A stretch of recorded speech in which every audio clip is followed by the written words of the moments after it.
চীন আবিষ্কার করে ফেলল সার্বজনীন কিডনি। আবারও চিকিৎসা বিজ্ঞানে মাইল ফলক স্পর্শ করলো তারা। আর কিডনি নষ্ট হলে ডোনারের প্রতীক্ষা করতে হবে না।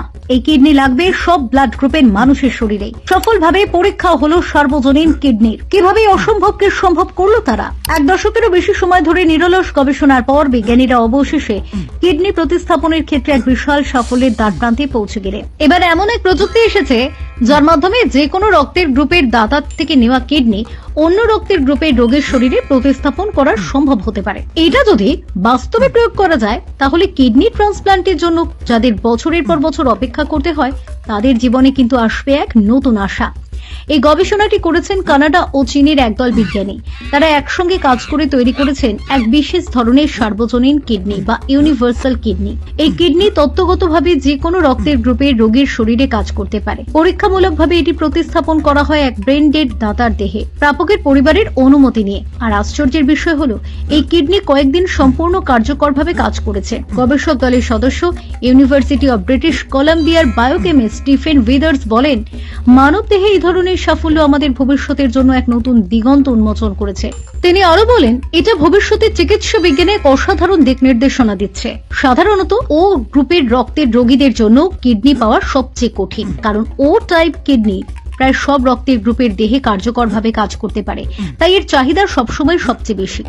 যদিও এখন ভিন্ন রক্তের গ্রুপের কিডনি প্রতিস্থাপন করা সম্ভব, তবে তার আগে রোগীর শরীরকে প্রস্তুত করতে হয় অ্যান্টিবডি দূর করার মাধ্যমে। এই প্রক্রিয়া ব্যয়বহুল, সময় সাপেক্ষ এবং অনেক সময় ঝুঁকিপূর্ণ বটে। কিন্তু এবার গবেষকরা এক বিশেষ এনজাইম প্রযুক্তি ব্যবহার করে টাইপ এ কিডনিকে টাইপ ও কিডনিতে রূপান্তর করতে সক্ষম হয়েছেন। এই এনজাইম কিডনির কোষ থেকে রক্তের গ্রুপ শনাক্তকারী অণু অর্থাৎ অ্যান্টিজেন সরিয়ে দেয়, ফলে কিডনি হয়ে যায় সর্বজনীন বা ইউনিভার্সাল কিডনি। স্টিফেন উইদার্স উদাহরণ দিয়ে বলেন, এটা অনেকটা গাড়ির গায়ে থাকা লাল রং তুলে দিয়ে কেবল প্রাইমার রেখে দেওয়ার মতো। তবে এখানেই শেষ নয়। পরীক্ষায় দেখা গিয়েছে প্রতিস্থাপনের 3 দিন পর কিডনিতে আবার কিছুটা এ গ্রুপের চিহ্ন ফিরে আসে, যার ফলে রোগী প্রতিরোধ ব্যবস্থা সক্রিয় হয়ে ওঠে। তবুও বিজ্ঞানীরা বলছেন এই প্রতিক্রিয়া খুবই দুর্বল ছিল এবং শরীর সহনশীলতার লক্ষণ দেখিয়েছে। এটাই প্রমাণ করে ভবিষ্যতে এই প্রযুক্তি আরো উন্নত করা সম্ভব। বর্তমানে শুধু যুক্তরাষ্ট্রে প্রতিদিন গড়ে 11 জন মানুষ কিডনি প্রতিস্থাপনের অপেক্ষায় মারা যান। তাদের অধিকাংশই অপেক্ষা করেন ও টাইপ কিডনির জন্য। এই বাস্তবতা বদলে দিতে পারে নতুন আবিষ্কার, কারণ যদি এনজাইম প্রযুক্তি পুরোপুরি সফল হয় তাহলে সামঞ্জস্যপূর্ণ কিডনির সংখ্যা বেড়ে যাবে বহুগুণে। এটি শুধু চিকিৎসা বিজ্ঞানের নয়, মানবতার ইতিহাসেও এক বিপ্লব আনতে পারে। গবেষক উইদার্স শেষমেশ বলেন, বছরের পর বছর মৌলিক গবেষণার ফল আজ বাস্তবে রোগীদের জীবনে প্রভাব ফেলতে শুরু করেছে।